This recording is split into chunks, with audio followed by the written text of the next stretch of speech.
I'd like to say some more about the practice.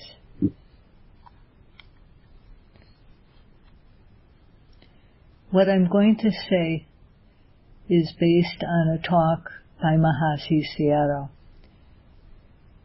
He gave a talk over the radio in Burma at the request of the Burmese government. They wanted him to give a talk that lasted no longer than 15 minutes, in which he explained how to meditate, so that anyone in the country, no matter what their educational level, no matter what their circumstances, so that anyone could understand how to meditate and do it in their own home. So this is the talk that I'm going to use to explain about meditation. So normally Mahasi Sayadaw would give a talk using references to the text of the Buddha's teachings. But to give a short talk, it's not possible. So all he said is, he began by saying that the Buddha said, Sato Sampajano Vihareya. Sato Sampajano Vihareya. And that means that one should dwell mindfully and fully aware. And he said, this is my repeated instruction for your benefit. So these two words, Sato Sampajano, to be mindful and fully comprehending, really express the entire teachings of the Buddha. And they also summarize this practice of Vipassana meditation. So we can understand that to do this practice of being mindful and comprehending fully is the most important task that the Buddha taught, the most important thing that he taught people to do. And if you can be mindful and comprehend fully in every moment, then you will surely become endowed with knowledge, the knowledge of the realization of Nibbana. There are 6 kinds of objects or things that we need to be mindful of and comprehend fully. And these are seeing, hearing, smelling, tasting, touching, and thinking, or perception. So these 6 types of objects are called the objects of the 6 sense doors. The sense doors being the eye, the ear, the nose, the tongue, the body, and the mind. We need to try to be aware and see these clearly each time they happen, every time there's seeing and so on arising at their sense door. If we aren't aware of these experiences or these objects when they arise, then we see them in the wrong way. We see them as being permanent. We think seeing is permanent, happening all the time. We see them as being pleasurable, and we see them as being a self, a person, an I. When we have this type of delusion about our experience, then mental defilements arise. And based on those defilements, called kilesas in Pali, we perform actions with intention that makes karma. And this intentional action makes our existence in samsara long, prolongs it. So we have to try to be mindful of what happens at the 6 sense doors when these things happen. When we can be mindful and understand them clearly, then there won't be any, we see them clearly, so there's no delusion about what they are. No defilements can arise, and no actions with intention are performed, so we don't prolong our samsaric existence.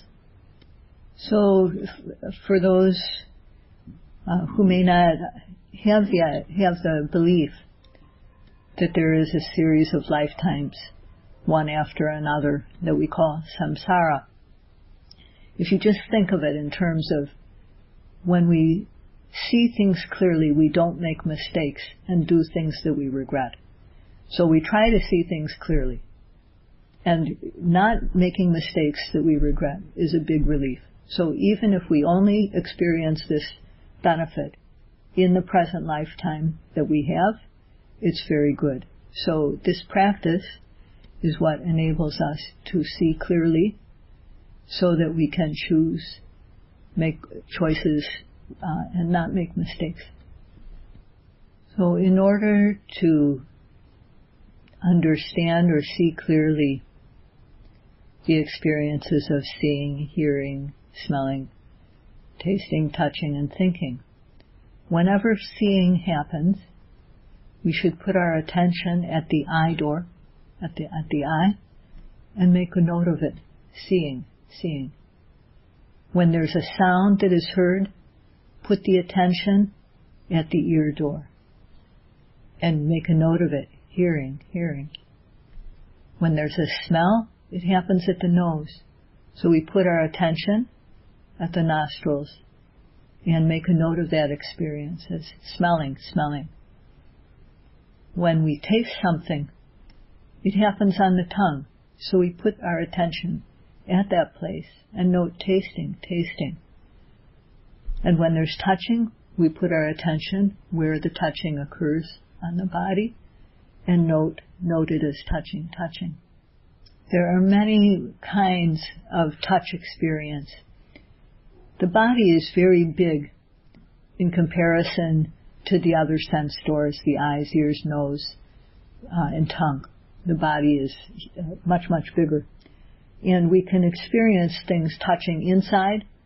When bone and flesh touch, for example, we can experience things from the outside touching the body. So, and this touch can be experienced any place in the body where there's moisture, where there's flesh and skin.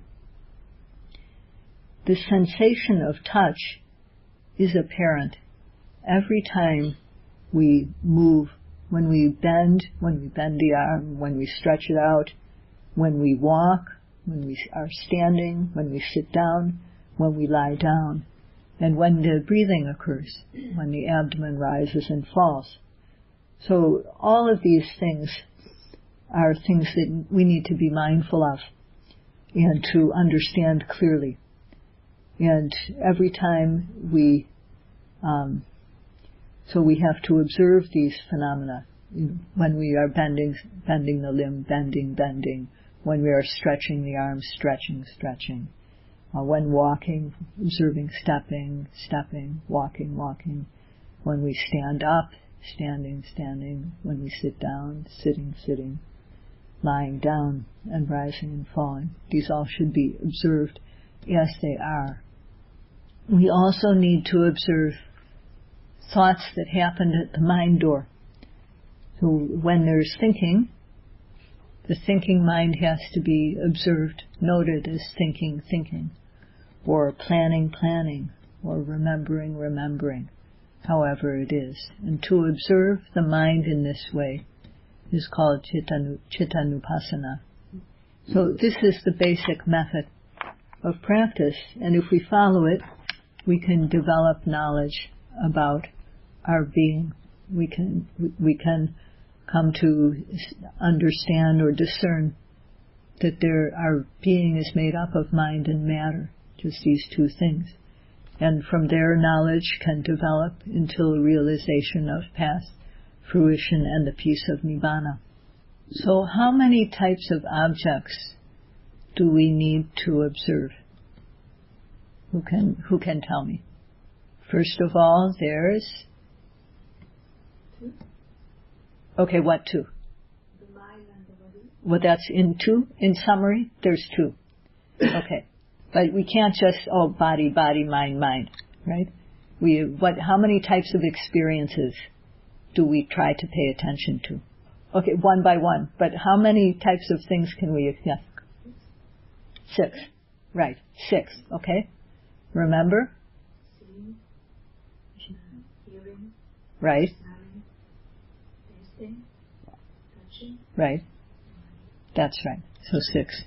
6 types of experiences. So, but at the beginning of our practice, our concentration, and which is the stability of the mind, and our mindfulness, they're not yet strong enough to just observe all these things as they happen. So we need to start with observing just a few things that are very simple and very easy to see. We can't start out observing things that are subtle or very refined.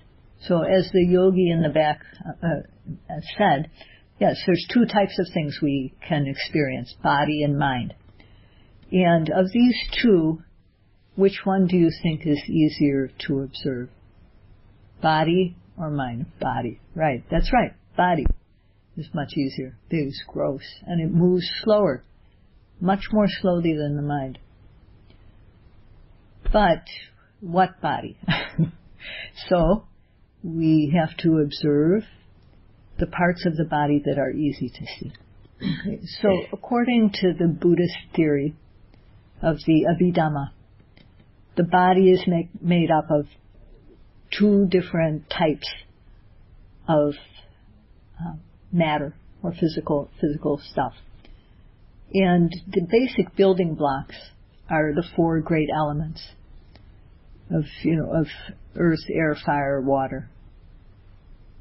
Those are very easy to see. These qualities of, although we can't just say earth, but these are easier to see. These building blocks are easier to see than things like the visible object. It's hard to perceive. A visible object is very refined. If you think about it, it's just light. So as a meditation object, it's not easy to see. It's not easy to actually perceive the ear separately or the eye separately. So these building blocks of the 4 great elements are the easiest things to start with observing.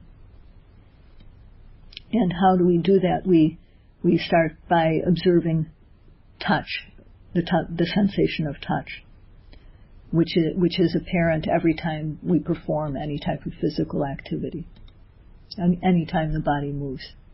That second type, the 4 great elements, and then the other category is called dependent matter, that arises based on the 4 great elements. So how to practice? We need to find a quiet place. If we're practicing at home, we should find a place where we can be undisturbed for an hour or so, even just for an hour. And we should also kind of inspire ourselves by reflecting that this practice can bring about knowledge that is liberating. So we should be happy that we are undertaking it. We should sit with the back up straight so that the spine can be straight all the way from the top of the spine on down to the base of the spine. We should try to sit up as straight as possible.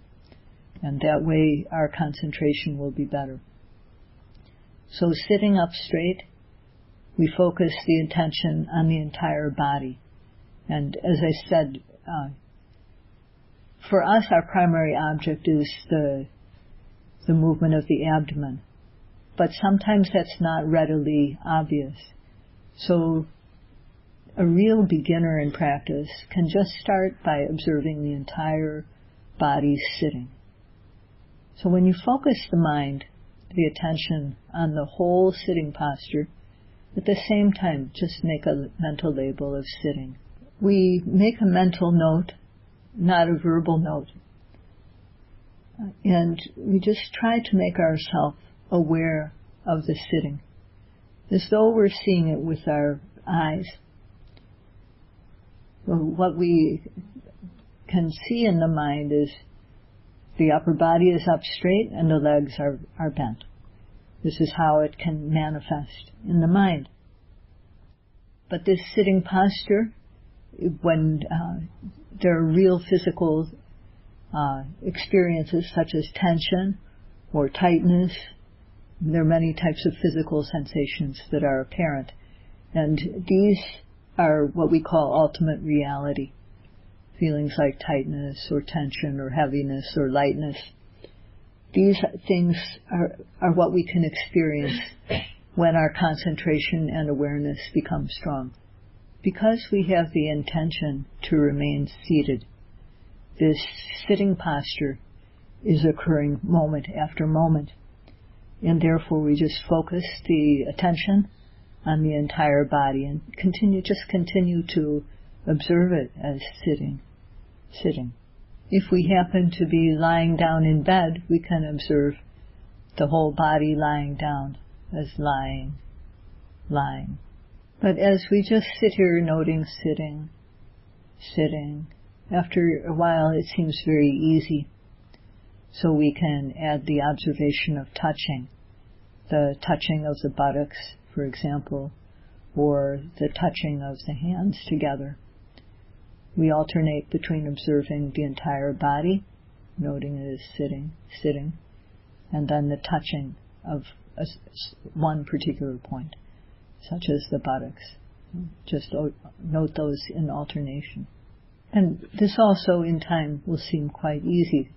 So our main object in this meditation is to observe rising and falling of the abdomen. And as we're sitting like this, we may feel it moving with the in-breath and the out-breath. So we focus on the attention on the abdomen as it rises up with the in-breath and as it falls down with the out-breath.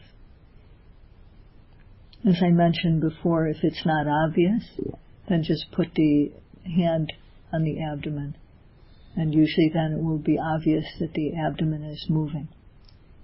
When it becomes easy to follow, then you can remove your hand. So you just try to observe this movement, following it mentally from the beginning to the end, trying to see it clearly, just like you're seeing it with your eyes. Another way to say it is to just let yourself feel the movement of the abdomen, however it is, as it rises and falls. Although we say to observe it with the mind, as though you're seeing it with your eyes, you don't actually have to look at the abdomen. And sometimes people, including myself, end up with my head bent over. It just happens. So we try to keep the back up straight. So the neck should also be up in one straight line from the base of the spine all the way up to the top of the spine. So that's why it may be easier to think of just let yourself feel how the abdomen moves back and forth. Try to catch this movement from beginning to end each time it happens. It happens because of the in-breath and then the out-breath. So just try it every time there's rising. Try to feel it with your mind. Every time there's falling, try to feel it just the way it happens. And make the label, again, even if it doesn't seem like it's rising up or falling down, just use the label. It may seem like it's going in up or down or sideways, however it feels. Just note it. As you try to watch the movement of the abdomen, you might find that the mind wanders away. It doesn't stay with the abdomen. It's jumping around all the time. This happens naturally. Your body is here in the meditation hall, but the mind is going somewhere else. So whether it is back home or to the car or to the office or to tomorrow, the mind doesn't stay where you want it to stay. So when we become aware of this, we also have to make a note of it. Note it as if there's thinking, note it as thinking, planning, note as planning. Just imagining, note as imagining. And when we observe the mind as it is, this thinking mind, this is called Chittanupassana, observation of the mind. When the mental activity is over, then we come back again to the main object of rising and falling. As we continue to sit, remaining seated, there will be unpleasant sensations that arise, like stiffness, or aching, or numbness, or itchiness. And these also, when they become apparent, then we observe them. We don't try to hold on to watching the movement of the abdomen. The mind can only be in one place at a time. So we observe the pain, note it, how it is pain, pain, or aching, or stabbing, or itchiness. However it is, we note it as long as it's there. And when it's gone, we return again to the main object of rising and falling. To observe these types of feelings, these uncomfortable feelings, is called Vedananupassana, which is observation of feeling. Sometimes pains won't go away, and then they will become stronger and stronger perhaps. And if they become so strong that they are unbearable, there is bound to be the feeling in the mind of wanting to change the posture. So at that point, we have to observe this state of mind of wanting to change the position. Just observe it. And then we can change the position, because if it's unbearable, we have to change. So when we change our posture, we try to bring awareness to every action we make, whether it's moving the hand, lifting up the leg, putting it into a new position, returning the hand to the position together with the other hand. When all these actions we should do all these actions slowly and mindfully, because if we do them quickly, we won't be able to catch what is happening there. We won't be able to focus on it. And when we finish, then we return again to the movement of the abdomen. At the end of the sitting, or else sometimes during the sitting, if we have to get up for an urgent reason, then there will be the desire to get up from the sitting, to end the sitting. And again, when we make this change of going from sitting to ending the sitting and standing up, we need to observe the wanting to get up, the wanting to end the sitting. And from there, the activities that happen, as we open the eyes, as we move the hands, support the body on the hands, we can just note this as standing up, or getting up.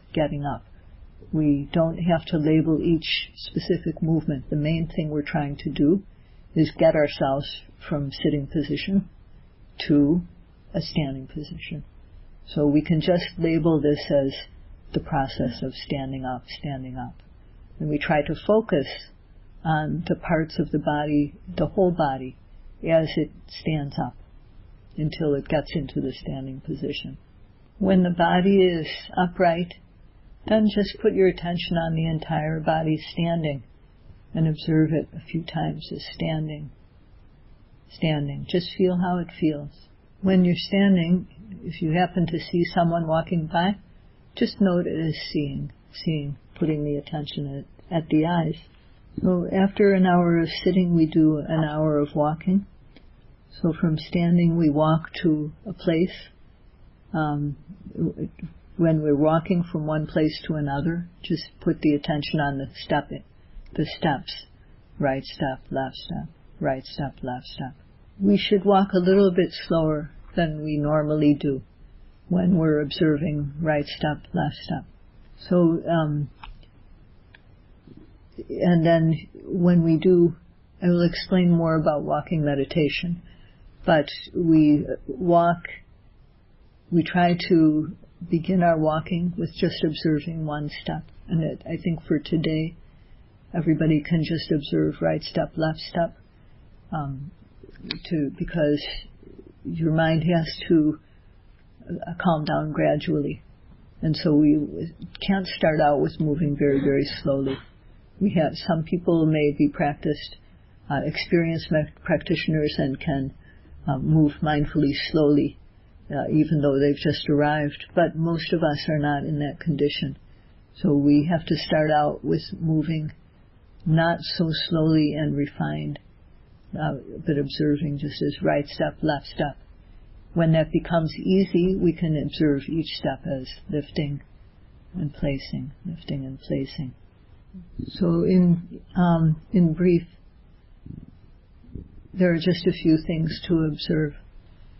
When we do the sitting meditation, our primary object is the rising and the falling. We try to observe that one after another consecutively.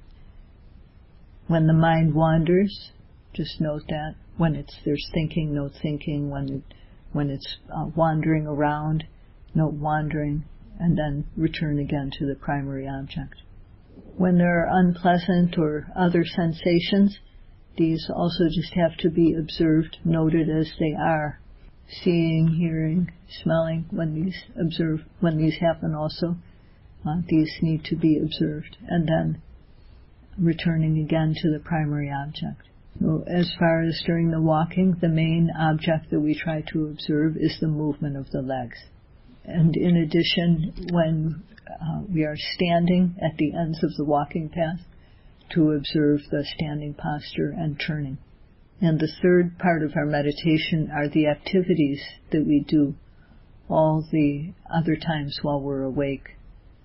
When we wake up in the morning and get up from bed and put on our clothes, wash our face, brush our teeth. When we go to the dining hall, take our food, and so on. Everything that we do in our waking day, when we're not doing formal sitting or formal walking, is also part of what we try to observe in meditation by keeping ourselves aware of the actions that we're doing. So by doing this practice, you can develop concentration and awareness. And this will lead you to develop knowledge, insight knowledge, extraordinary insight knowledge that leads progressively to realization of Nibbana. So it's just like when we want to go somewhere and we know that this is the road to Brussels. Okay, we know if we go along this road, if we keep on going, we will get there. So it's just a matter of keeping on going, either driving or walking one step after another. It is the same way with this practice. Once you know the practice, it is just a matter of applying it consistently, moment by moment, to reach the end of it. So I would like to explain about walking. I didn't intend to take all this hour for talking, but so no time to sit during this hour, but now we'll go to walking. So please get up mindfully from the sitting posture and come to us. When we walk, we want to choose a path, maybe about 16 to 20 paces. Short people need shorter paths and tall people need taller paths in general. So you choose a path where you can walk back and forth. And if you're walking in the chapel, for example, and other people are walking there, then you try to not go in a way where you're going to easily run into somebody else. If everybody's walking back and forth, then you try to keep on going in the same, go with the flow. So you choose a walking path also that is not too hilly, too rocky, so that you don't have to keep on trying to pay attention to what am I going to trip over if I walk here. Then the other thing is to try to choose a place where you can easily see where you start and where you finish. So you don't have to keep on thinking, did I stop here last time? Did I start here? So, for example, for me, from here to the wall is probably a good distance. At the ends of the path, you want to put your attention on the entire body. And when we're walking, keep the hands together in some way, either like this or in the back. You can keep them like this or like this. The main thing is you don't want to let the hands swing when you walk, because you want your mind to stay with the movement of the legs, and the mind will be distracted by the arms moving. So you try to keep them together. But and in your pockets also is okay. Sometimes I do, keeping my hands in my pockets. So at the end of the path, you observe the whole body standing. Just put your mind on the whole body. And then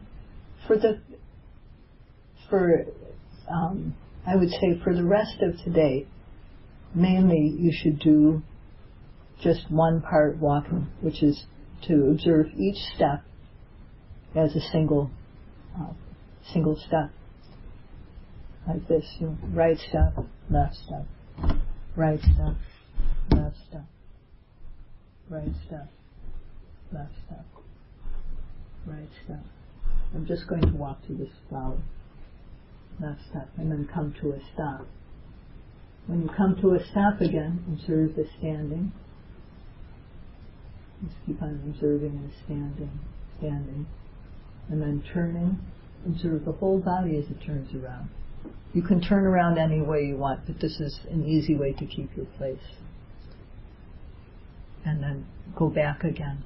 Right step, left step, right step, left step, right step, left step, right step, left step.